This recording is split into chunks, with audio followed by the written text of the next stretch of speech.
All right, folks, Jeff finally got a memorable URL. It's jeffsawesomepods.com.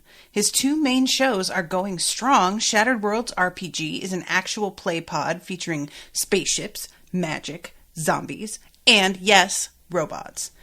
And Foolish Wits is a weekly chat show about writing, Shakespeare, daily nonsense, and comedy. Find all the info you need at his sweet-ass new URL, jeffsawesomepods.com. This is an Unspoiled Network podcast. This is Some Spoiled, a Song of Ice and Fire 2, the co-host Switcheroo, the rereading Return to Westeros HBO spoiler edition, uncut, uncensored, and too hot for TV, bringing you the greatest hits from 1999. Call in with your request now. In this episode, rJon and I finish A Clash of Kings, chapters 68 and 69. Nice. Jon and Bran. In these chapters, Jon gets set up by the half-hand, and it's tragic. And Bran steps outside and sees Winterfell burning and abandoned. Also tragic. Welcome to Unspoiled.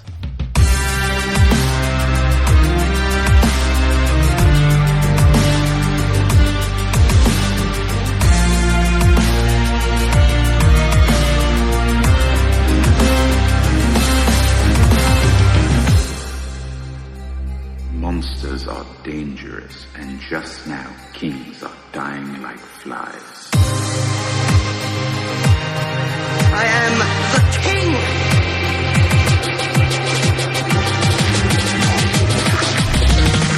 Fuck the king. That fucking chair.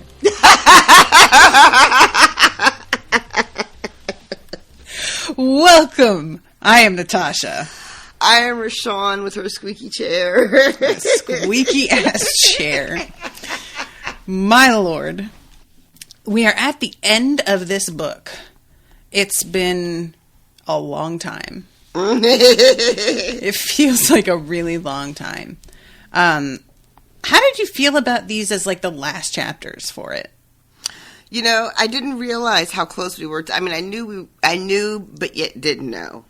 You know, I knew we were reading the last two chapters this episode, but it wasn't really connected in my head that it was the end of the book because there's the appendix and it's all this like different house history and all this stuff, right? So it looks like in the hard copy of the book that I've got like at least 4 more chapters to go. But then once I opened it, I was like, oh shit, no, this is it. These are the 2. Yep. And because I wasn't consciously aware of how close we were to the end when I was reading the last chapters, the fact that these are all sort of in pieces didn't really strike me until these 2, and it was like okay, this is the end of Jon as part of the Night's Watch story.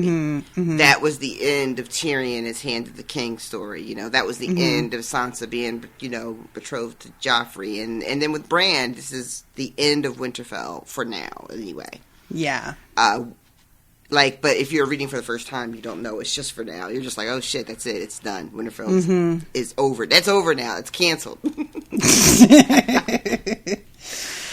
Yeah, it's honestly kind of a depressing ending. In a lot of ways, like in most ways. Yeah, it's the sort of thing like I think it works here, but I think that depressing endings of books, it really like depends on how you handle the depressingness, you know. And he manages to infuse things with a sort of like, I don't want to say hope. That's too strong a word. But there is an intrigue because it's clear a new chapter of something is about to start. Well, I was just about to say it's the endings here are balanced pretty nicely, I think, with the fact that we understand that this part of our story is ending, but the story itself is nowhere near the end. So it feels very much just sort of like a chapter closing, but a new chapter is just like right there. Yeah. So it doesn't feel like that sort of lightens the depression a little bit because it's not over. There's a series that I really enjoyed, and I think it was actually Asher who sent me this book, and I should send it back because I believe that there is a address plate in there. But but it was The Lies of Loch Lamora, and the book series is great and really fun, but a thing that I did get kind of tired of was every book in the 3 that are out so far, and mild spoilers, extremely mild, but every book ends with them getting beaten by somebody. Like, they were in, the midst of a fucking heist and they were supposed to get such and such, and then they almost do, and then they get, cornered, and that's where the book ends. Or they wind up getting robbed and they lose everything, and that's where the book ends. And, I found it interesting the first time it happened because I trusted that, all right, next book, we're going to get some resolution. And then that's not really how it went in terms of, we got resolution to that immediate plot line. But we just found another thing to end on in that book where they lost again. Mm-hmm. And I need something. Give me a little something.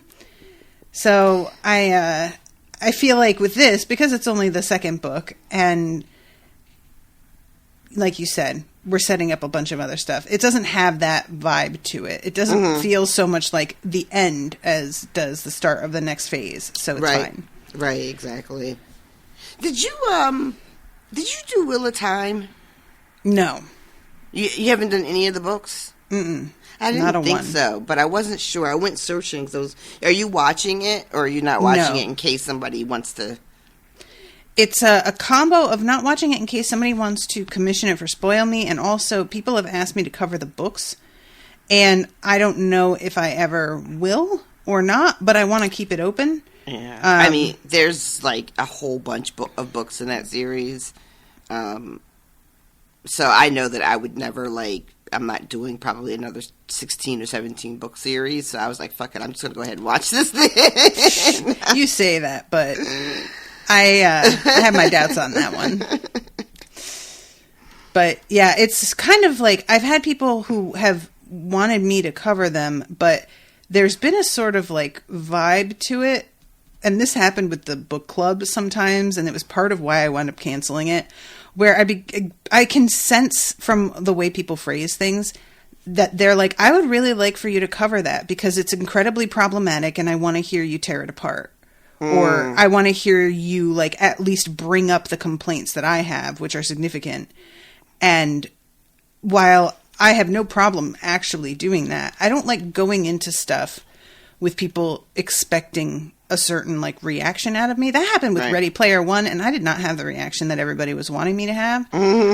So that's still I think about that. Everybody thought that I was going to absolutely hate it because it's fucking dude gamer culture at its worst. And it is, but I also loved it anyway. So, but yeah, so I have I don't know. It's on my list as a potential, but I also feel really, leery about it. And really, if I were going to start a new thing, the one that's sort of at the top of the list, especially to cover with you, would be, what is it, Percy Jackson?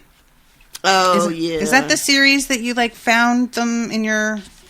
Yes. And you have the whole set? I had the complete hardcover. I'm pretty sure it's 1, 2, 3, 4. Yeah, it looks like I got 5 books, 6 books. Yeah, I'm looking now. Those are all... Oh, those are nice looking books too, you guys. Yeah, it seems like people really responded to the concept of doing that. So maybe someday that'll be the other thing that we do. Mm-hmm. I have no idea about them. I watched one of the movies, and I've heard that it's not only bears no resemblance, but is kind of insulting actually. So yeah, I've always heard that The books obviously are much better than the movies. I was surprised how much people seem to really love those books. I don't know. I guess I didn't know that they were books. I remember the movie. I remember thinking that the movie looked kind of like silly and being just like, huh, really? Yeah. And then learning later about the books and how much people loved them, but my only frame of reference was the movie, and I just kept being like, really? Yeah, yep, exactly. I brought up Wheel of Time because there is a, in the Jon chapter, there's a reference to some of the women, wildlings, and he calls them spear wives. Yeah. And that was, there's a very similar thing in Wheel of Time. They're called like spear maidens, I think. Gotcha. And I was like, oh wow! I had just learned that like 3 nights ago because and then to see it in this chapter, I was just like, oh wow, that's a really like weird coincidence. Even though the concept is probably not that complicated to come up with such a thing. I mean, it's really basic. You know, it's a woman married to her spear. she takes no man. You know, can't blame her either. But really though, it's funny that exists in the imagination of multiple fantasy writers. Yeah. You know. Yeah, I've heard actually that the show has improved on some things from the book series. So I am watching the show, and it's you know, it's whatever, it's okay, and it's enough to hold my interest. And then I went and did some Googling about it and found out that the changes that they made are significant to the point that I have no interest in actually ever reading those books now. And I was so like finding out that what I thought was going to be the direction of the show will probably ultimately not be, because it's going to have to lean into the original material at some point. Gotcha. And I just was like, oh. So now I don't even know if I'm coming back. Like, if they get a season 2, I don't even know if I'm coming back for it. Shit. You heard it here first, folks. Yeah. I am curious, though, about what people have to say about that in generalities with no spoilers. So if y'all want to come up into the chats on the old Discords, you know, share your opinions about that. Yeah. I do know that there was, like, another brouhaha about the casting, because the cast for Wheel of Time is fairly diverse for the main characters. Oh yeah, my fucking plumber told me all about it at length. Oh my god, that's right. You guys, we lost our hot water heater for like a week, and this dude just stood there and talked at my face about how SJWs are ruining media. And because he had to come back the next day, I didn't start a fight, but I wanted to. Anyway, back to A Song of Ice and Fire.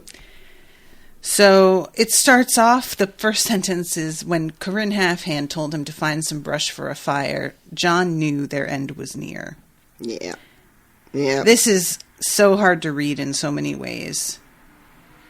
I can't imagine being in a position where you just have to, like, plan for your own death and just try to, like, make it as effective a death as possible, because the death is unavoidable, but... Yeah. You know? It's definitely something that's hard to imagine in our, like, regular-ass lives. Mm-hmm. You know, like, dying for the greater good is not something most of us will ever have to contend with, you know? Yeah. Obviously, there are exceptions, you know, depending on lines of work and all that jazz, but most of us are not going to have to choose on a Tuesday morning, you know. So trying to imagine waking up in the morning and having an understanding that there's a good chance that you'll be dead by the time the sun goes down. Mm-hmm. That's just a really hard place to imagine being. And he faces it. The half hand faces it and like doesn't even flinch really. So yeah, lighting the fire. It's funny too, because you think of like fire as, like Jon even says, like they have been trudging around through the cold and snow for who the fuck knows how long. We know that they haven't been lighting fires all willy-nilly because they've been trying to like be stealthy about it. So lighting the fire is also kind of a like, well, fuck it, we're not even trying to be sneaky anymore. Like, it is what it fucking is going to be. And then you got this eagle. This nosy ass eagle, like just dogging their trails, like it's motherfuckers everywhere. Like every time they look up, there it is, you know. And there is clearly an acceptance amongst the few that are left here that yeah, shit is different. Yes, this eagle is also like plotting and reporting back where we are, and you know, used to be a man or somebody warging and giants and knights coming back to life. You know, like this is they're just in such a different place than they were when all of this started. Yeah, this is a really this whole section is like pretty similar in a lot of ways to the show. And I'm going to refer to Austin's notes here. Again, thank you, Austin. But this whole thing with Corran is not spelled out quite as much, according to him. And I'm saying according to him, even though I saw the show, because I don't remember. And I find it interesting here how, like, he asks Jon a bunch of times, is your sword sharp? And when you're first, you know, you don't know, you're like, oh, because he's want to make sure Jon is ready when they have to fight, you know, like when they have to fight others, right? When they have to fight wildlings. And then you get the context again later of just like, oh no, that was because he didn't want to suffer too much and have a quick death once he knew Jon was eventually going to have to kill him. And I was like, good God. Where is it?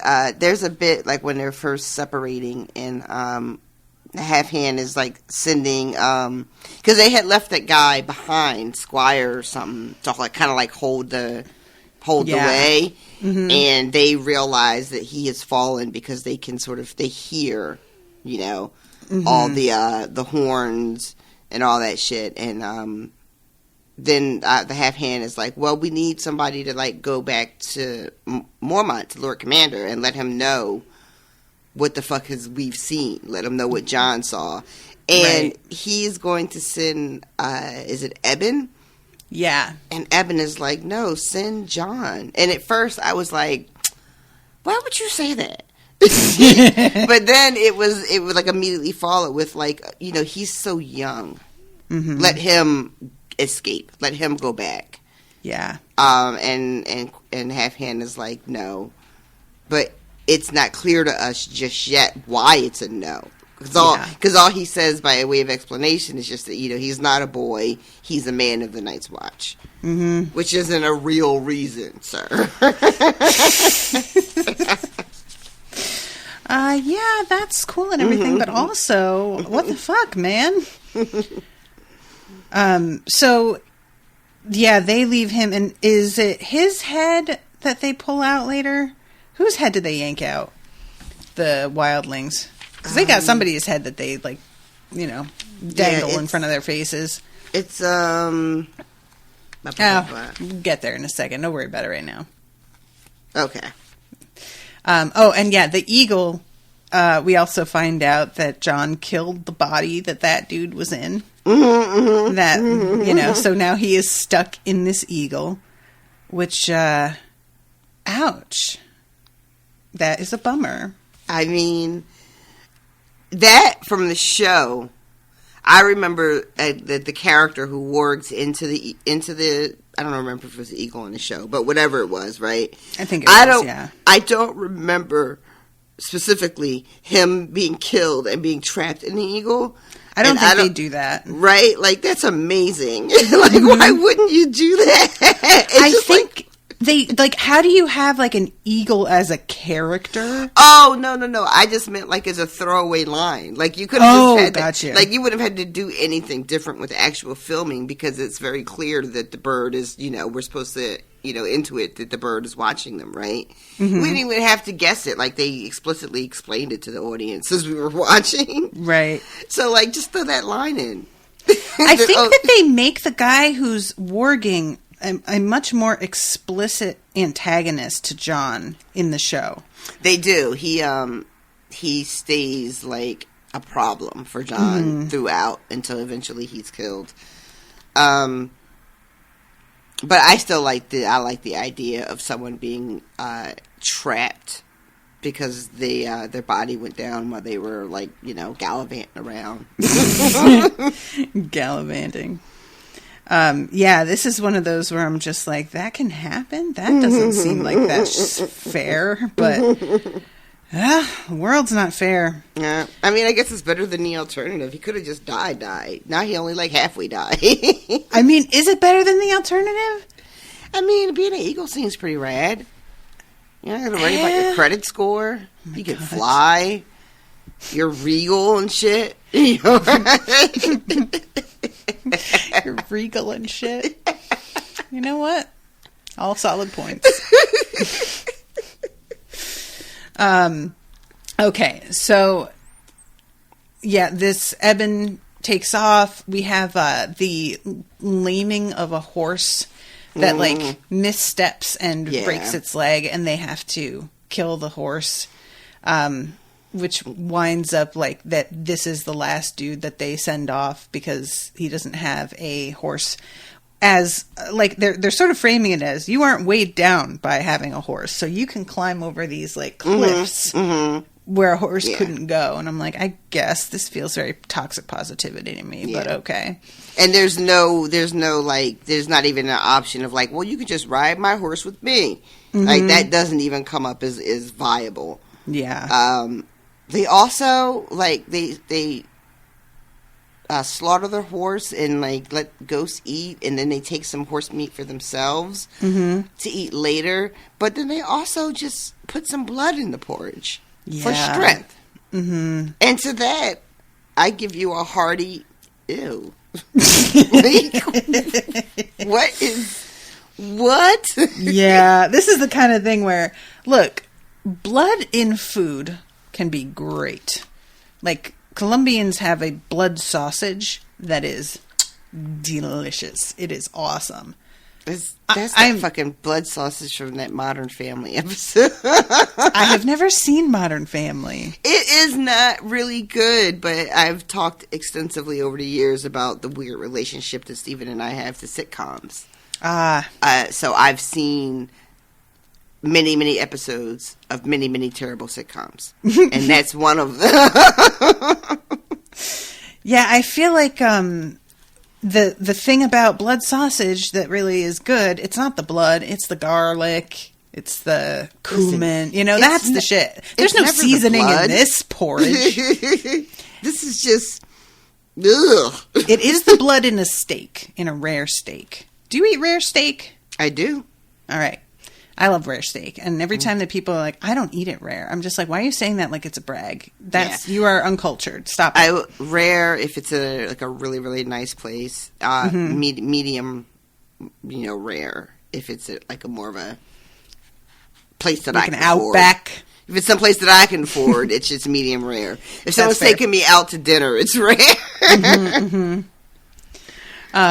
So yeah, and anybody who's listening and offended because I said you're uncultured because you don't eat rare meat, and you feel like I called you out, I did, and I am not sorry. Listen, okay. Real quick, I just want to say for people listening that I did not know that it was considered uncultured to eat your steak any more done than medium rare at the most. And that it was considered tacky to use steak sauce, which I fucking love A1 steak sauce, y'all. I would drink that shit by the gallon if I could just get away with it. I love it. Listen, steak sauce is fine. I don't have a problem with that. Ketchup, I draw the line. Steak sauce, okay. And it wasn't until I watched an episode. It was an episode of Oprah, and she was doing it. I don't remember if it was on class type things or what it was. I can't remember. But one of the things that was brought up was that, if you go to a restaurant and you order your steak well done, people are going to just know that you don't have any sense about it. And I just remember watching and being like, really? My mind was blown. I love things like that. I am certain, I know that has happened to me as well. Somebody just making a judgment call about something based on a like or dislike in like maybe a movie, and me realizing that they have completely called me out. And I then reevaluate everything because of it. Listen. But I don't remember a specific instance of that. I know it has happened for sure. That's it. I saw once in a fleeting thing something about keeping your toothbrush either covered or in the medicine cabinet. And it had never occurred to me until I was like in my 20s when this little tidbit of information, made its way across my path. And I have never left my toothbrush out again. My thing is like, look, my life. I totally get wanting to protect your toothbrush, but how about we just close the toilet lid so not everything other than my toothbrush gets covered in like fecal matter as it spins wildly. I don't understand people who don't close the toilet lid. Just close the lid, everyone. Yeah. That's like the first line of defense. Exactly. We're just like, this is the easiest part right here. Anyway, fuck. How did we get on this shit? Okay. So we go back to the moment with Jon and Corran reciting the vow of the Night's Watch. And this is like, it's so heavy. It really is. It's really heavy. Like, you forget, like we heard it on the show. We read it when Jon took it. But seeing it all in plain text like this is a really heavy, solemn thing. And that it has been, and also noble, right? Like this oath is valiant. Yeah. And yet, at this point in the universe, we are just like sitting criminals for the most part up to the Night's Watch at this point. It's such a, I mean, I know Jon, went by choice and others, choose it. But we also know that the Night's Watch has fallen, as far as a priority to the realm. Like, it doesn't get the support it needs or the respect it deserves or any of that shit anymore. But these words here that they take, it's, almost enough to be a little emotional. Yeah, it's definitely. a very, very serious, solemn thing that they take on when they become brothers of the Night Watch. And so they recite this together, and it's clearly meant to be like a reminder of what is at stake and what you have promised to do, because we are about to face it for real. Yeah. What is it that he tells Jon, that something about when the fires of the Night Watch goes out? They all go out or something? The fire will soon go out, Corran said, but if the wall should ever fall, all the fires will go out. Right. That is like, sheesh. Yeah. And I love this bit. Jon just says, "I'm not afraid to die," and then it says, "It was only half a lie." I really like that, acknowledging that, like, look, of course he is. We all are. He's also like an infant. So, naturally. But to a degree, he knew what he was getting into as well when he did this whole thing. As much as one can know when you are that young. Right. One of our listeners shared, I can't remember who it was, and I don't know if there was more conversation around it, but we had been talking about Theon, and I was wondering about his age. And the listener said that he figured Theon was about 21 by this point. Which he's 20. I looked it up. You did? Yeah. So that's much older than I expected. It doesn't feel like that many years have gone by since the first book. But again, it's like it's impossible for me to keep track of how much time has supposedly passed. So if Theon is 20 at this point, then Jon is realistically more like what, like 17 or 18? I think maybe 17, because he joins when he's 15. And I think it has been like a couple years now. So I wish these books were more like Dresden, where I'm like, one book is a year. Right, exactly. It is really hard to tell. I'm actually going to just because all I had to do was type in how old was Theon in Clash of Kings. And they said, the book starts and he's 19. And by the end, he's 20. So, let's see. Jon... Nope, it's giving me the first book ages. That's not what I asked. Machine? But, so he's a young man. And, he was 14 when he joined. Oh, shit. I thought he was 15. Might be. So he's like 16 maybe now? Yeah, maybe it seems almost like. 17, depending on when his birthday falls. Yeah. So he's still a young man, and he is saying, basically, I am ready to die. Or I'm not afraid to die, which is just a bold statement for anyone to make. Mm-hmm. And we find out that, all right, that's great. However, that is not what we need of you. That's not going to be the move that's the most impactful for us. What we need you to do is yield. And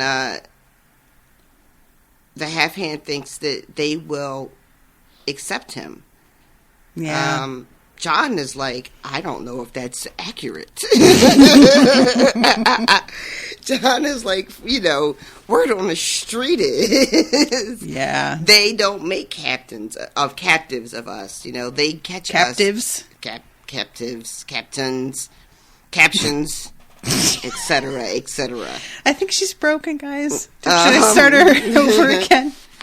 But Jon is pretty convinced that, no, they will kill me. They won't give me a chance to yield. They're not interested in me yielding. Mm-hmm. And the half-hand says, no, they will take an oath breaker. And Jon is just like immediately, like, that is off the table. I would never. You can't make me break an oath. Because in this world, that is like the lowest of the low. Yeah. Being craven. And Jon doesn't want to have any part of this. I feel so bad for poor Jon here. It's just really like when you're being told that you need to sacrifice in, as you pointed out with the vow, like a really noble way that is expected of you and done by others before you, so you know that there's respect that's granted after death. That's all very different than everybody hearing that you fucking defected. Like, and then he's granted he's a bastard, but still he low-key is a Stark. It's a noble house in the north. He has an uncle that was in the Night's Watch, and to break an oath would just bring shame so complete, like on his whole family. Even though he's not even claimed, it still would somehow be shameful for the Starks. Yeah, yep. And it's funny because we know that as a family, the Starks are just barely a thing anymore. And yet the idea of bringing shame on a family name is still so huge. Yeah. There was, for those who have never read the Dandelion Dynasty series, the third book came out this year, and y'all have probably seen it around if you go to bookstores, because it's been front and center a lot of places. But Kyle, I believe, commissioned me to read them for Spoil Me. They are wonderful. And there is a storyline in one of them where a woman she's extremely intelligent, and but she's also like essentially royalty and really beautiful, and nobody takes her seriously at all. Everybody is just like, well, you're beautiful, that's your function, perfect, that's what we want in a princess, done. And she's like, but wait. And eventually there is this whole like setup that somebody plays her, and she has a choice at the end whether she wants to deny what they have set her up as having done, which would throw everything into complete chaos, or accept her death, appearing to be a traitor and a liar, and and she winds up doing that because it will save probably thousands of lives. And I was just thinking when I read it, I was like, I don't know how, I don't know that I could do it. Dying with everybody thinking I did a thing that I didn't do, my name becomes sort of a byword for oh, you're not faithful. You're, you know what I mean? Oh, that is really hard, man. I don't know. One of the more truly heroic stories that I've read. Yeah, it is a hard call. Like, I mean, on the one hand, you're dead, so it doesn't matter to you what people think of you. Mm-hmm. Right? That's what you say. That's, like, logically. Right. But, however, the thought of people thinking of you poorly, you know, in that way is so overwhelming. Yep. That it's impossible to imagine a scenario in which you wouldn't care what people think about you. Mm-hmm. And like I said, she's royalty. So, like, the family reputation is significant still.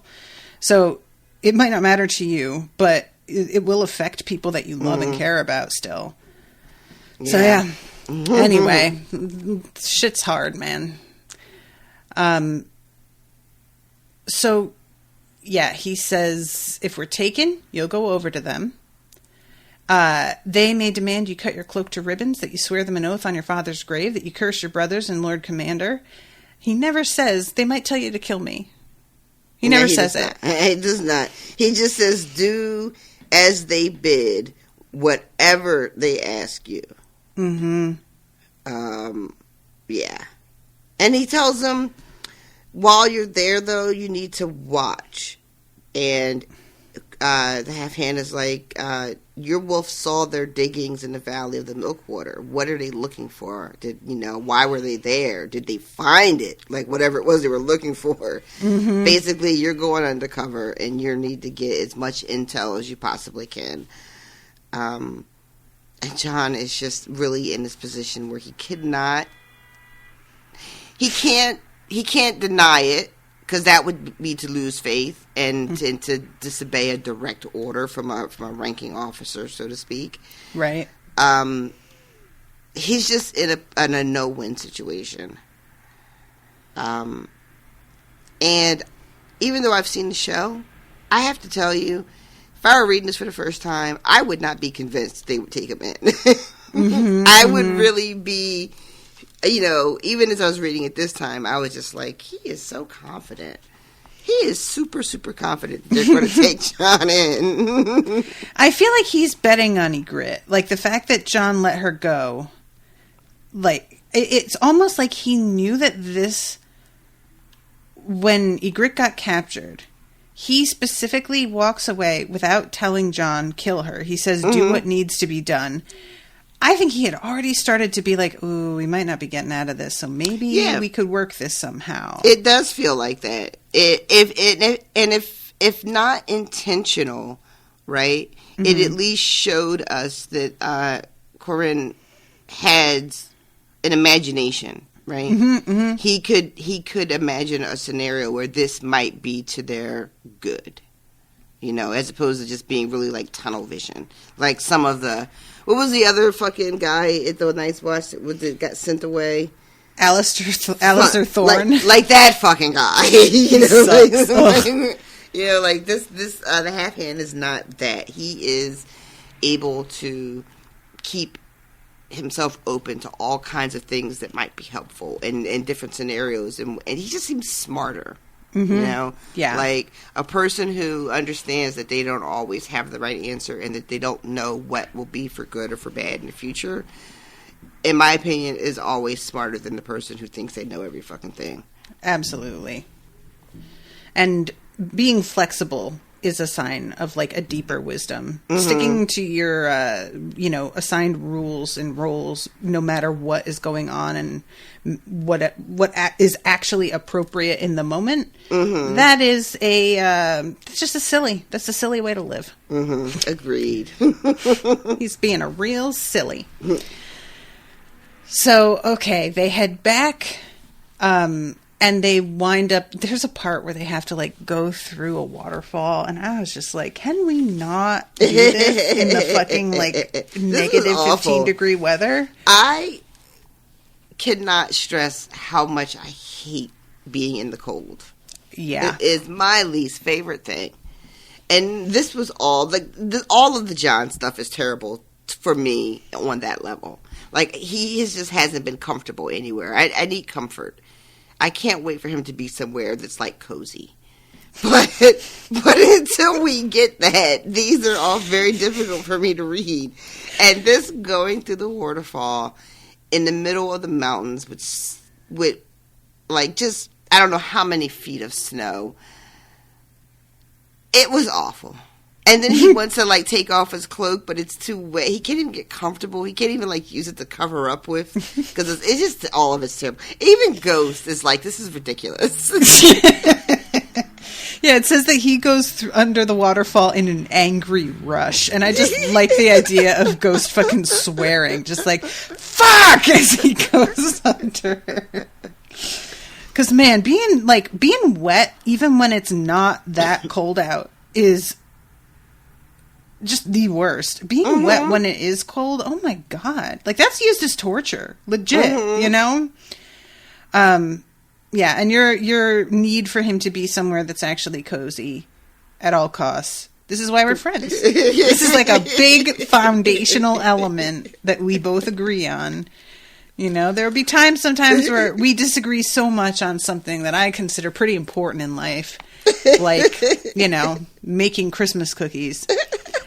And I'm like, how are we friends when you're like, I don't know what a cookie is. But then there's moments like this where you're like, can we just get the man a blanket and like a hot drink? And I'm like, yes, thank you.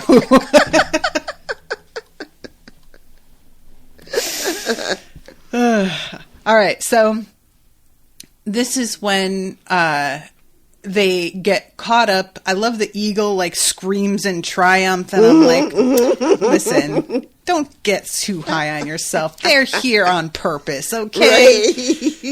Right.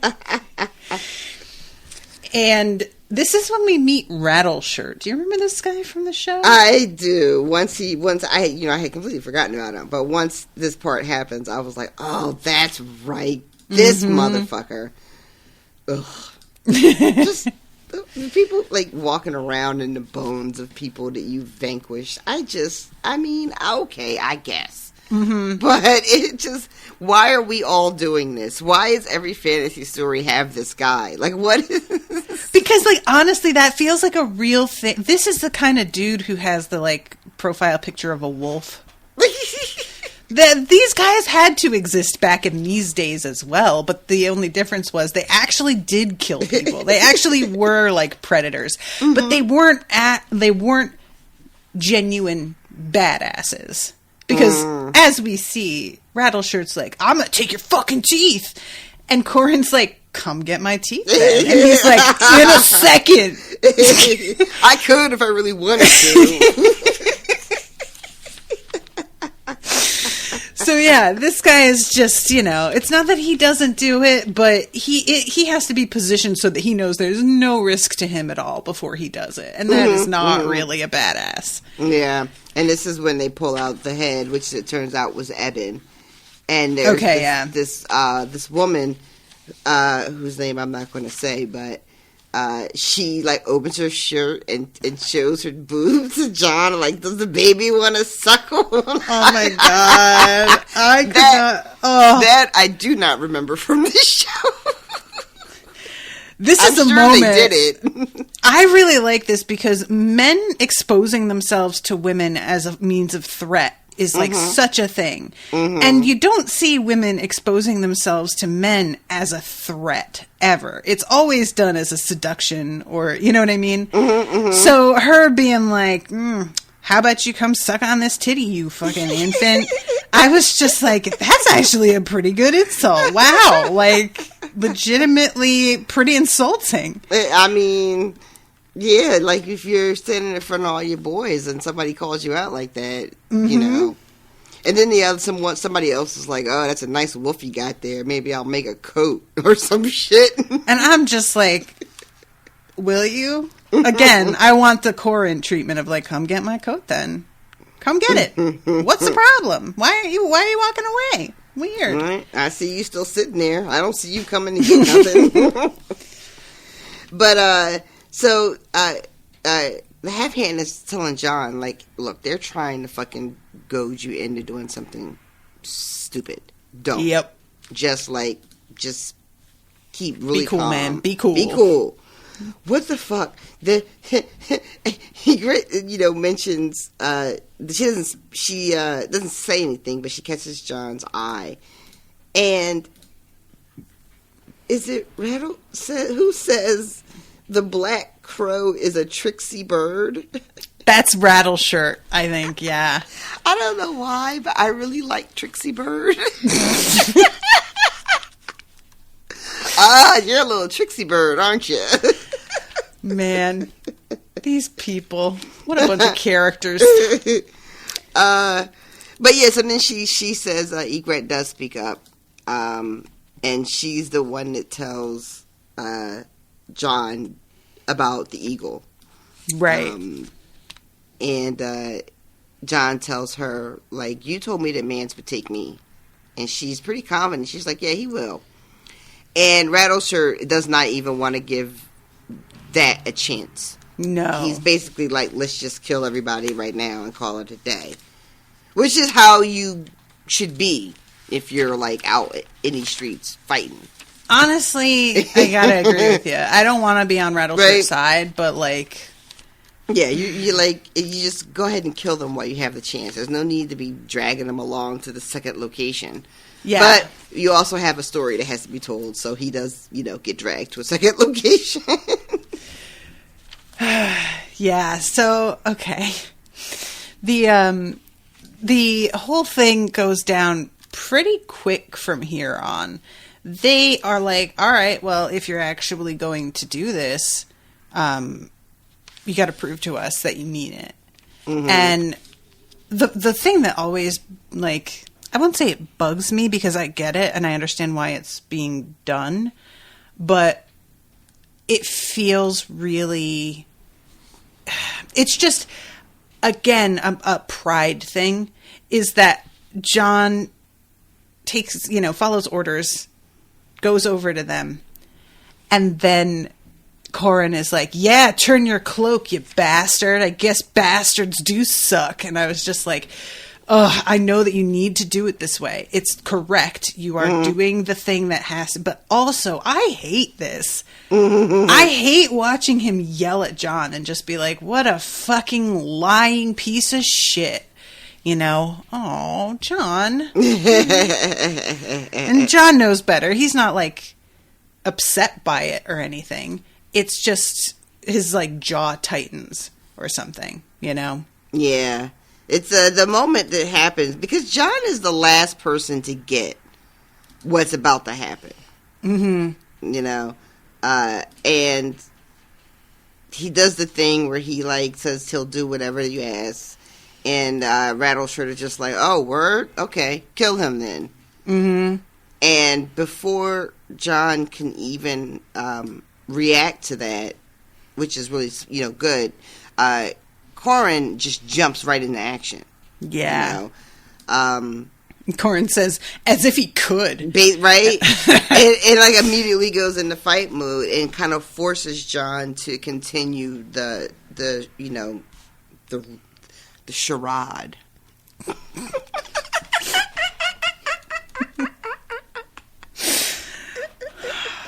I'm sorry, I couldn't help myself. It's so dumb, but I couldn't help myself. I'm sorry.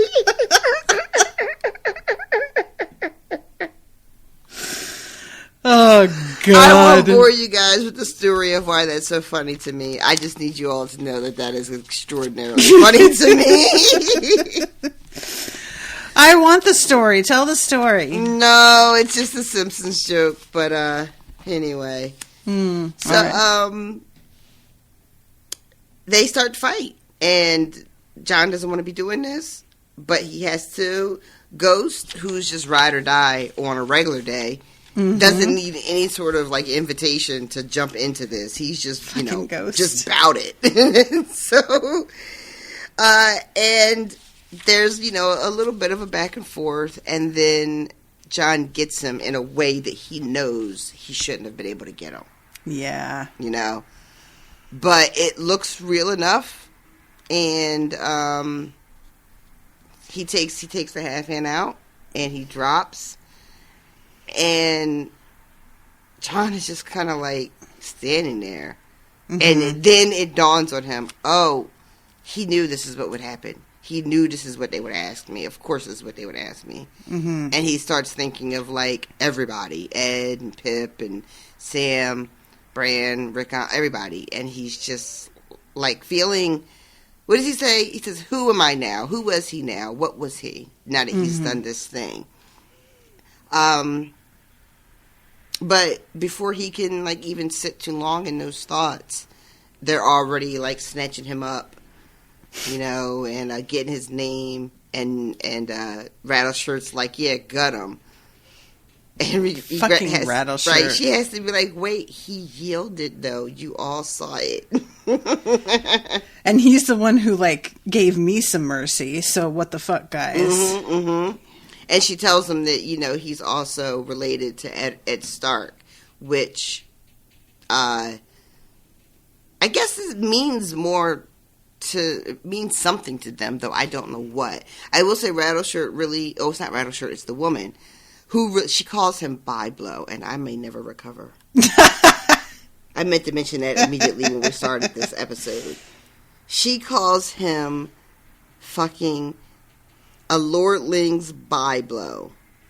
That is the rudest thing I have ever heard. ever heard. God. You could have seen my fucking face. Oh my God. Can you imagine calling somebody that to their fucking face? You just your daddy's byblow. Oh. I would be shattered. Oh man, I'm loving this because, like, I get your feelings on it, but I would absolutely say that shit to somebody's face. So, you know, I don't know. There was a Twitch stream where this woman was, like, you know, recording her. I don't know if she's playing Call of Duty or what. But I sent that to you. The one where she says, I'm going to fuck your dad and give him a child he actually loves. Yep. Which truly, that is like... That's amazing. Chef's kiss. Holy that was shit. An amazing moment for all of us. His entire, like, everybody who was allegedly on his side was like, I'm sorry, sir, but I have my loyalties. Right. The rules, not yours anymore. Rules are rules, and I have to go to where the power lies. All right, so it ends with, will we return by the Scarling Pass? Jon asked. He did not know if he could face those heights again, or if his Garen could survive a second crossing. No, she said, there's nothing behind us. The look she gave him was sad. By now, Mance is well down the milk water, marching on your wall. I want to mention before we go to the next chapter that some of Rattleshirt's, because he's still arguing about not letting Jon stay. Mm-hmm. And one of the things he says is that he's a warg and a crow, and, you know, I don't like him. And he also says that the fight with the half hand doesn't even count because the wolf did most of the work for him. I forgot he says that. And Ygritte has to be like, yeah, we're not afraid of wargs. That doesn't frighten us. Like, what are you talking about? And there's a little bit of a back and forth disagreement, and then it's settled, and Jon is watching all of this, and he's like, shit, they are free after all. Because, like, from Jon's perspective, I guess Rattleshirt is, like, clearly the leader. Mm-hmm. So what he says should go. But he gets to watch them tell Rattleshirt, like, yeah, no, we're not doing that. And they have, like, a little bit of a, you know, sort of democratic kind of back and forth, and then it's settled. And Jon is just like, so that's what freedom looks like. And I really just enjoyed that quick little minute. Yeah, that's a good point. I had forgotten about that, because it's just like the idea of, like, wait, she gets a say? You guys are going to listen? Oh. They just do shit different here, I guess. Yeah, so that was pretty cool. And then they fucking take all the half-hand shit, and then they gamble to see who gets what, and Ygritte wins his cloak. That's like, if I was going to want something, I think his cloak is the fucking thing, man. Yeah. Like, good for her. Yeah, right? Like, cloak and boots, and the boots are probably too big, so. Yeah, exactly. It's mentioned at one point that they all have, like, weapons that used to belong to Night's Watchmen, because they don't, like, do any mining and smelting. They just, like, and they hardly have any smiths. It's all shit that they managed to take from the south. Right. They don't seem to have, like, any skilled laborers in those particular, like, arts, you know. Right. Which I guess, well, no, I won't make that connection. But yeah, I was like, there's a sort of, I guess it's not offensive. It's just how we categorize things. But you know how we talk about human history and like what we were, and then we discovered how to like make tools and use tools, and that was like an evolution on our part, right? You know, so I guess the idea is the wildlings are less evolved than the rest of the realm in those ways, right? You know? Yeah, I would agree with that. Okay, so then we go to Bran's chapter. And he is in a wolf dream. Mm-hmm. And this is a weird, like, opening. You know, Bran is, later on, he, like, says something to Jojen about how, like, I did eat. I had this horse or whatever it was. And Jojen is like, dude, no, you didn't. That was not your body. Do you, like, come on, man. This is fucking logic. It's fun, too. Like we just had, in the last chapter, you know, discovered that, you know, somebody died while warging and they're trapped in this eagle. And then we come into this chapter and find out that Bran has been low-key in summer for a couple of days now. Yeah.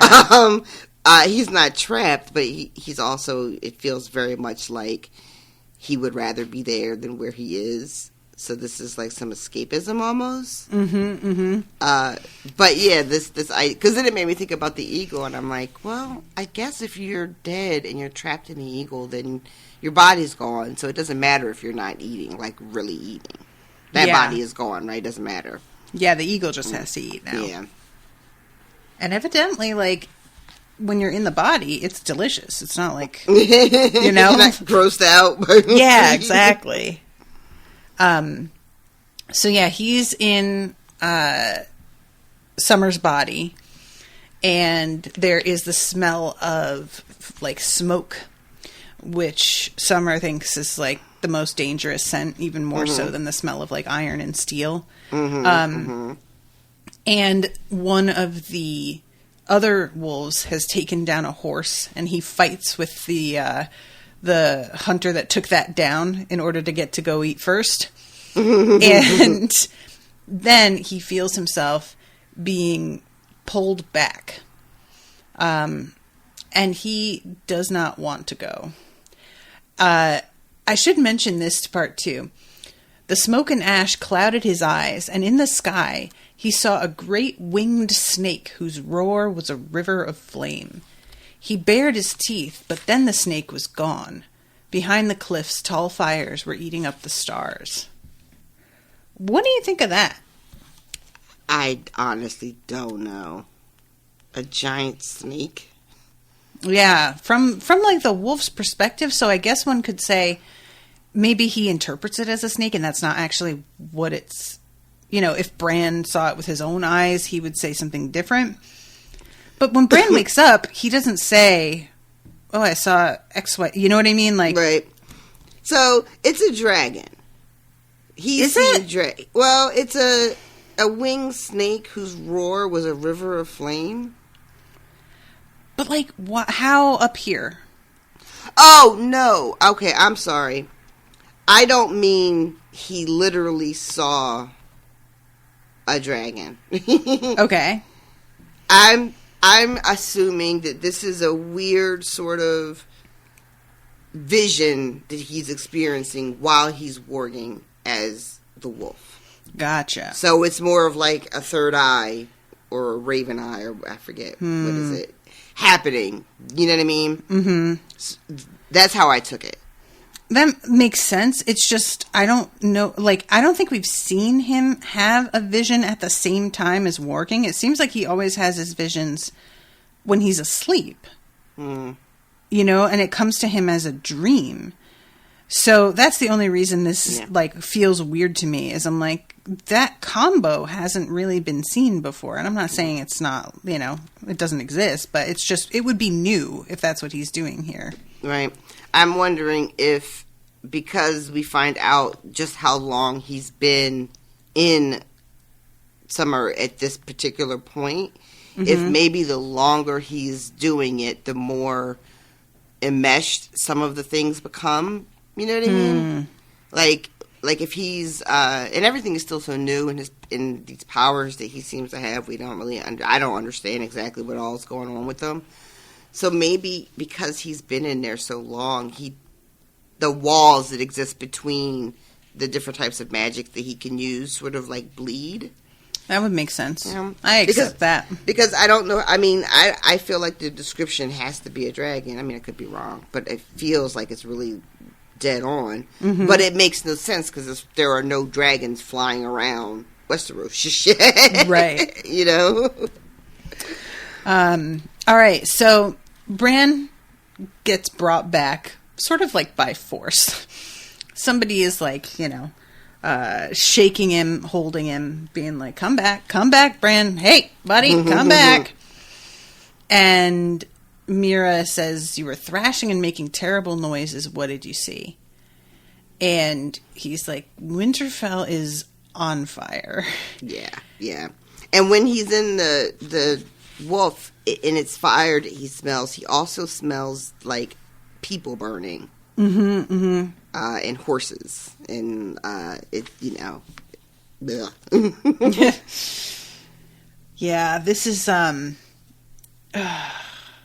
he thinks, because this is when Jojen is like, you didn't eat, the wolf ate. Remember who you are. And Bran is like, I know who I fucking am, and it sucks. So yeah, I want to be a wolf. Give me a fucking break. Yeah. And I was like, I can't even be mad at you for that, Bran. And also, like, his comparison, like, you want me here in this fucking terrible situation? Or I could be, you know, in summer where I can just, you know, he says that he even touched ghosts and talked to Jon, you know. Why would anybody want to be Bran in the fucking crypts right now? Honestly. But also, we understand that he has to be. Like, there's no running from his destiny. Oh God! but the desire to run, you know, I fucking get it. And if I had this option, you know, in my back pocket, shit. Yeah. Yep. So this is when he's like, "So where's Osha? Because I gotta tell her." And she's like, "Oh, I'm right here. I got sick of like stubbing my toes in the dark, basically. So I haven't been moving around all too much." And he tells her what he saw, and she says it's just a dream. And he's like, that was a wolf dream, which means that shit's happening.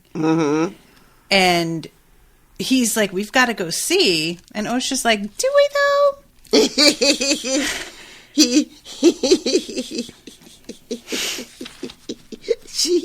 She is just like, I might not be much to look at, but this body here that y'all don't really think is very valuable, this is all I got. So I'm just going to take care of it. I really, really love that. And she's like, you're going to send me back up there, and if they see me, if they catch me, that's a wrap. You know? Yep. And then someone says, I'll go if you're afraid. Is that Meera that says that? Meera, it's Meera. Speaking? Meera's hand found Bran's in the darkness and gave his fingers a squeeze. I'll go if you're afraid. And yeah, eventually she strikes is it Osha? Osha strikes a match, so to speak. It's not an actual match, but you guys know. I'm just going to say that. And she lights a torch. And they're essentially like, all right, we're going to all go together and see what the fuck is going on. Yeah. And I can't believe they've just been hiding in the crypts this whole time. Yeah, do you remember that story? Do you remember that Jon heard, was it from Ygritte? And it was like basically a story about how this guy was supposed to have like fled, but it turned out he was hiding in the crypt. So it's a very like strong foreshadowing. Yes, right. This also like fucking Theon. I mean, I know he's not in charge anymore, but the fact that like that's just where they were the whole time while he was in charge. I really wonder. I don't know, like, I can't remember, I should say, if Theon ever finds out that was where they were the whole time. Oh my god. But I am really curious how he will react when he does. Because I feel like he's going to be big mad over it. It's like a little embarrassing, right? Mm-hmm. Yep. But what can you do? So this is when we hear about how, because they've been down in the crypt, but they have no weapons, they've been taking weapons off of the tombs of the kings down there. Yeah. Which those weapons are meant to keep them at rest. And there are a lot of people who are like, feels like that could go really wrong in a universe where people rise from the dead. Just saying. Oh my god. Do you remember that from the show? Yep. When he hid in the crypts and everybody was like, well, they're all going to come alive. Everybody knew what would happen. And they just ignore that very obvious fucking giant... Oh, the show, man. They just make me so mad. They get me irritated. Everybody was... Why? Oh my god, that show put me through so many fucking trials and tribulations. Honestly. I loved it so much, and it just did not love me back in the way that I deserve. Not a bit. Not a bit. But it did change like so much for me, but still, you know. So I have like a soft spot for it, but yeah, we're going to talk that shit whenever we feel like it. All right, so they head up there. It's the middle of the day, and I was like not expecting the place to be completely abandoned. I forgot that that's how that is, because I had completely forgotten that Ramsay just bounces. Like, yeah, he goes back to his own place, I guess. I thought he stayed at Winterfell. Maybe that's the show The Choice made. I think... Was that in the show? The choice the show made? Yeah, that's what I was trying to say. I think that is what the show did. Which makes sense because, you know, the set of Winterfell is something that people feel very familiar with, and they don't need to just drag in a whole other castle. I do remember it being on fire, because remember they changed the opening in the new season, and when it panned over Winterfell, it was just like wisps of smoke. Yeah. Mm-hmm. Now that you say that, yep. But but this is empty. Everybody is gone, and it is just a massacre left behind. Yeah, there are just bodies floating in the moat. You know, things have collapsed. The things that were burned to the ground. It's so depressing. It's Honestly, so fucking depressing, you guys. I don't even want to really talk about it. It's just awful. My God. What does he... Bran has a moment when he is thinking about all the different people that are buried down there. And we get this like really long fucking list of names, Yeah. I actually have it here. Oh, cool. Lyanna and Brandon, Lord Rickard Stark, their father, Lord Edwyle, his father, Lord Willem and his brother Artos the Implacable, Lord Donner and Lord Baron and Lord Rodwell, One-Eyed Lord Jonel, Lord Barth and Lord Brandon and Lord Cragen, who had fought the Dragon Knight. On their stone chairs they sat with stone wolves at their feet. This was where they came when the warmth had seeped out of their bodies. This was the dark hall of the dead where the living feared to tread. And and then later, good steel had been hard to resist, even if it meant grave robbing. Meera had claimed Lord Rickard's blade, though she complained that it was too heavy. Brandon took his namesake's, the sword made for the uncle he had never known. He knew he would not be much use in a fight, but even so, the blade felt good in his hand. But it was only a game, and Bran knew it. Yeah. So then we get more. Do you want the rest? Oh, yeah, sure. I'm sure. Oh, they walk through the kings in the north. Torrhen Stark, the king who knelt. Edwin the Spring King. Theon Stark, the hungry wolf. Brandon the burner. Brandon the shipwright. Jorah and Jonos. Brandon the bad. Walton, the moon king. Edrian the bridegroom. Arion. Benjen the sweet. And Benjen the bitter. King Edric Snowbeard. Their faces were stern and strong, and some of them had done terrible things. But they were Starks, every one, and Bran knew all their tales. He had never feared the crypts. They were part of his home and who he was, and he had always known that one day he would lie here too. But now he was not so certain. That's the thing that got me. That now he's not so certain. If I go up, will I ever come back down? Where will I go when I die? Yeah, that's a really bittersweet kind of moment. The sort of recognizing, like, he already knew that his home was gone, right? We already knew that they would have to find someplace else to be, that they wouldn't be safe here. But this is like the final nail. Like, it's really settling in that this is not home anymore. He can't assume that this is where he will come to rest, you know. Like a last bit of what I used to have, I don't have anymore. Yeah. It's like all really gone. It's really gone. And it's so sad. There's a moment later where he's like looking back at Winterfell, and the way that George writes it, he says something like, Bran looked back at the place that had been his life. And I had expected him to say that had been his home. And when he says been his life, I was like, that is much more accurate, actually. Yeah. You know, like, that was his entire universe. Yep.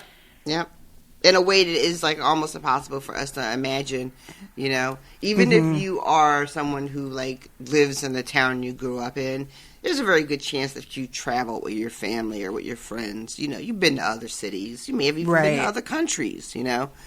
But this is it. This is his entire universe for his whole life. Like, this is it. Yep. And to have to leave it, and to leave it under these circumstances, and to leave it in this condition of not knowing that it'll ever be its former glory, it's just almost impossible to wrap your head around for us, you know? Yeah. So yeah, they get outside, everything, like, Hodor has to really fucking strain. I was gonna say, like, they almost got trapped down there. I did not care for that. I'll tell you guys what. I had forgotten that that's, like, a challenge for him, and I'm like... It's, like, all the emotional energy that went into, like, making a decision that we need to go upstairs and check, and then getting Osha to agree to be the one, and, you know, all of that. And just only to get to the door, and it's like, this bitch is not opening. Oh my god. It's just like the idea of being trapped like that. Oh, the worst. And when they come out, one side of the building, all of the gargoyles fell. And Bran is realizing that they landed the spot where he landed. And they are broken into a lot of pieces. And he's like, how am I alive? Yeah, no shit, right? Yeah. I really liked that moment of him just, like, appreciating for a second just how intense that fall was. Yeah. And the fact that he managed to, you know, survive it is really much more miraculous than I think you understand when you're reading it, you know. This moment, too, he notices that someone has been crushed underneath of some fallen stone, and he can't tell who it is. But the odds are, you know, it's a very good chance it's someone that he knew. And meanwhile, throughout all of this, Rickon is just like, I want to go home. I want honey cakes. I want a cup of tea. Listen, I want my New York Times. I want the pillow that I bought from Amazon for $75. He is the only one acting reasonably, if you ask me. The only one that seems realistic and, like, plausible. Everybody else is clearly a made-up character, would not be in real life. But Rickon, yeah. This all feels right. Rickon is inside all of us. Let's be honest. Like there's a Rickon in all of our hearts, and you can deny it as much as you like, but we all know. I love too that at one point Osha is just like, "Why are you making so much fucking noise?" But they realize that no one has come looking for them, even though they have been like just making a clamor. And she realizes that, oh yeah, no, this Jon is completely dead, just like Bran dreamt that it was. And it feels really ominous in that moment. Yeah. And then it's right then that the two wolves show up. And I like that. And so did Rickon. He was very happy. And they decide that they're going to try to fucking get whatever they can get to take on the road that might be useful. Food and supplies and... Right. You know. Yeah, and they are able to actually uncover like a big bag of apples, like you said. There's a jar of honey, I think, which, like, considering the calorie content of that's a very good thing to have found. That'll help for a while. And Bran, when they come out, is like fucking Theon, and Osha has to be like, I don't think so, actually. And points out that a bunch of Theon's men are the ones who are dead. Yeah. And have been, like, mutilated. Like, it's not like, you know. Yeah, and she sees his horse. And then she finds Leah Lauren, who's the one that's been all, like, you know, fucked up, cut to pieces and shit. And then she finds a body and turns it over, and she sees she calls it a badge. It's a little man, all red. And Bran recognizes immediately what that means. Yeah. And also, right when Bran says it, like, that's the flayed man of the Dreadfort, Summer, like, howls and runs away. Summer. Again, these animals and these children acting correctly. I can't be mad. Right. And so they run, they follow him to the Godswood, and Master Luwin is there, dying. And it's terrible, you guys. It's pretty bad. He's in a bad state, and he sees Bran, and he's like, I knew it. I fucking knew it. I love that. I completely forgot that he was on to the whole I didn't remember game. that. I didn't remember that if that was a thing in the show or not. I had absolutely forgotten that was a thing, and it was so satisfying. This, also, there's a great line here at one point where Osha says, like, we've got to make something to carry him with. And he says, no, I'm dying. And Bran says, you can't. And he's like, I'm older than you. I can do what I want. Right? He says, I can die as I please. That's good shit. Yeah, one of the things that he says is he could tell that those weren't really the kids because of the legs. Right. The muscle in the legs, which when you think about it, you're like, of course. Bran's legs would have probably no muscular definition to them at this point. And why didn't we think of that? Yep. 100%. Right. And I wonder, I guess it doesn't matter at this point, but he had this suspicion, and you wonder, did he share it with anybody? I mean, I don't know who he could have told, but I'm so curious. You know? Did he send a raven to someone saying, hey, I don't think it's them, or I know it's not them because of this, but Theon, you know, is telling us it's them. And I honestly can't remember if that's something that happens or not.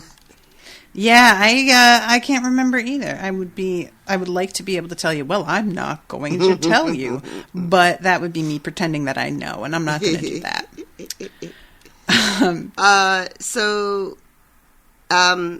He tells Master Luwin tells Osha that they need to separate the kids. I cannot tell you how much this broke my fucking heart. Yeah. I hated this. And, like, it's not like it's very smart. It's the right call. Absolutely. But I was just so disgusted that after everything and their home is gone and now they can't even be with one another. Really? Ugh. Hated it. And I don't think they get separated this early in the show. I don't remember how that happens in the show, actually. That's a good question. Let me go head over to my old notey notes. If they did, it was just another fucking thing that I forgot, because I was not prepared for them to be setting out on the next adventure, the next leg of this journey, separate. Like, I mean, their whole family has been torn asunder. How much more do we have to do? You know, and it was also, like, I feel like when I was watching this show, even though I remember feeling like I took some kind of comfort in Bran and Rickon being together. Like, eventually they did get separated, because then we see Rickon later with Ramsay, right? But I felt like at the beginning, I remember being like, well, fucking, you know, everybody's alone. Sansa's alone. Jon's alone, you know. Arya's alone. At least the two boys have each other. Yep. But the book is like, nah. Yep. We're not even going to let you have that. This feels like fucking George being like, it's only fair. Everybody else has to fend for themselves. I'm just, you know, it's only fair. Did you find out on the show? It doesn't say, no, so I'm not sure. But just check out the whole Discord, because I'm sure somebody will tell us on there.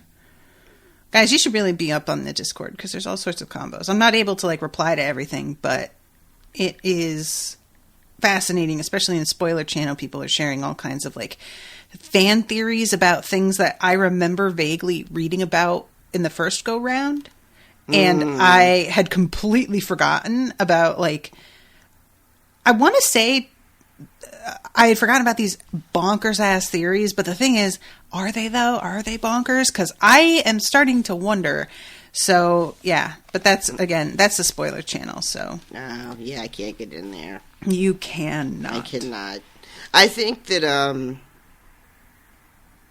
I know that they separated on the show later, but I don't remember how long it took. And when it did happen, I remember feeling like, well, that makes sense. But this is happening so early.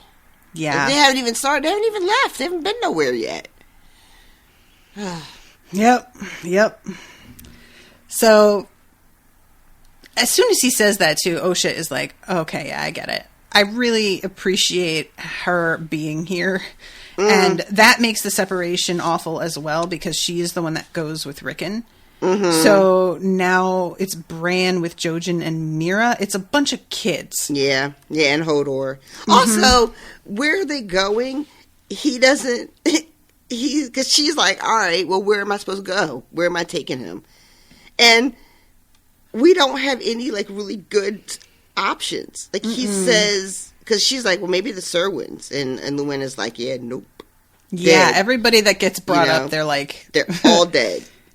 So he says the White Harbor to the Umbers might be, like, your best bet. And... Then I do not know. War everywhere, each man against his neighbor, and winter coming. Such folly, such black mad folly. Yep. So it's a pretty good username, Black Mad Folly. It is. I like that. Let me make a little note of that. Jot that right down. So yeah, she just says to Luwin, like, I guess we're just going to leave you here for the gods.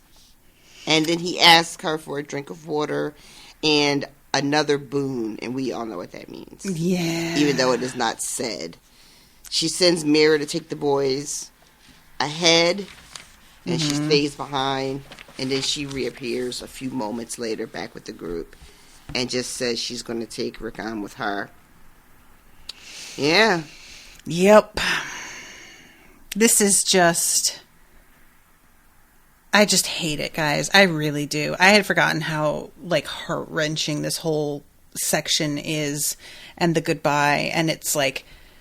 It's smart and well thought out, and it is what has to happen, but oh man, it's just so cruel, you know, on top of everything else.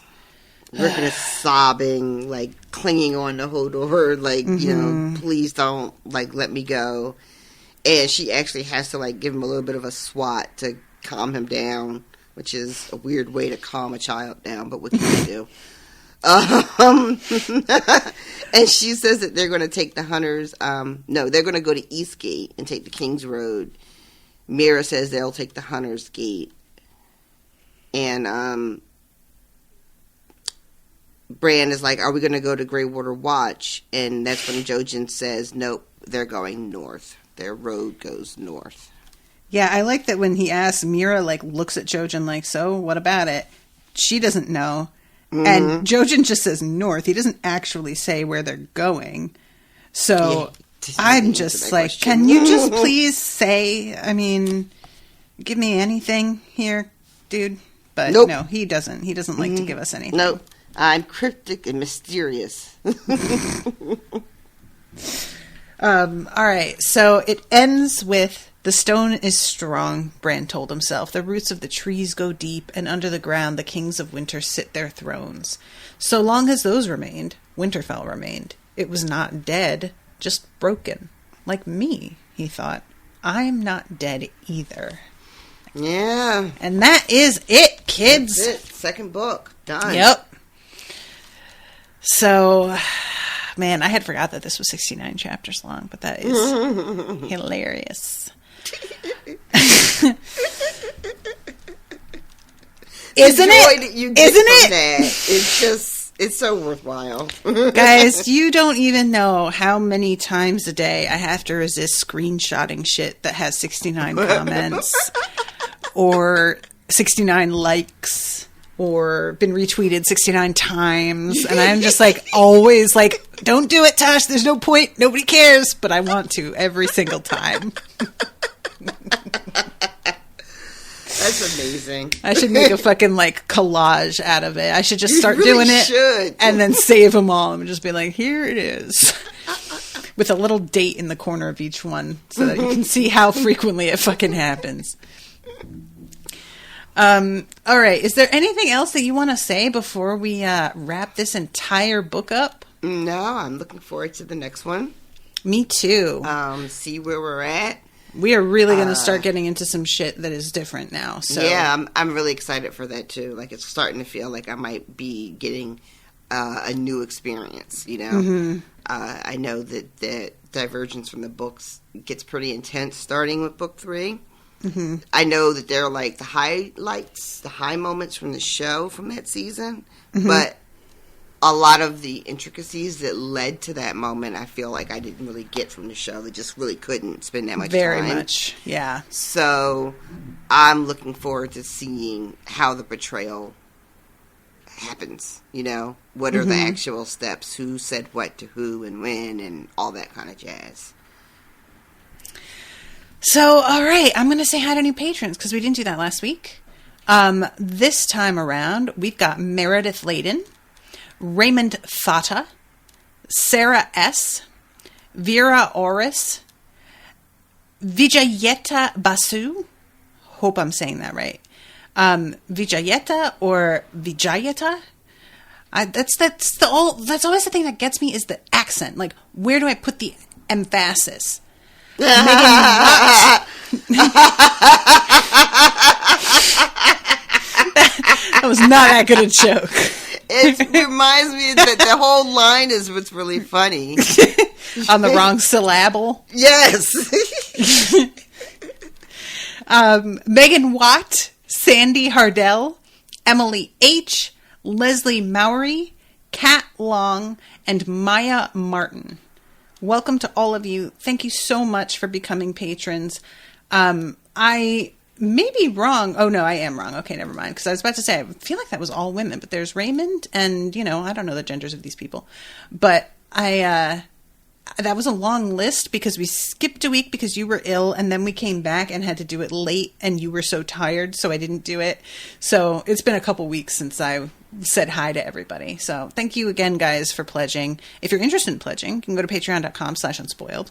I should also mention, guys, my Facebook page, I think, has been taken down. It's unclear. rJon can see it, but I can't see it. And Rashawn's not an admin, and I am. So if you send me a message on Facebook, it's like a 80% chance I'm never getting that message. So if you need me to see something, please email me, because Facebook is worthless right now. There is no point to it beyond the like couple of groups that I've got going on there. And I don't want to leave people hanging. It's not that I'm ignoring you. It's that whole messaging thing is really messed up right now. So, email unspoiledpodcast@gmail.com if you need, or you can DM me on Discord as well. Okay. Is there anything else you want to say, ma'am? No, ma'am. All right, guys. Well, we will see you soon with the start of Feast for Crows. Is that 3? God damn. I can't believe I don't even remember the name of the third book. Storm of Swords. Storm of Swords. That's what it's called. But we'll see you with that soon. Until then, toodaloo, motherfuckers. Bye, guys. Joffrey, Cersei, Walder Frey, Meryn Trant, Tywin Lannister.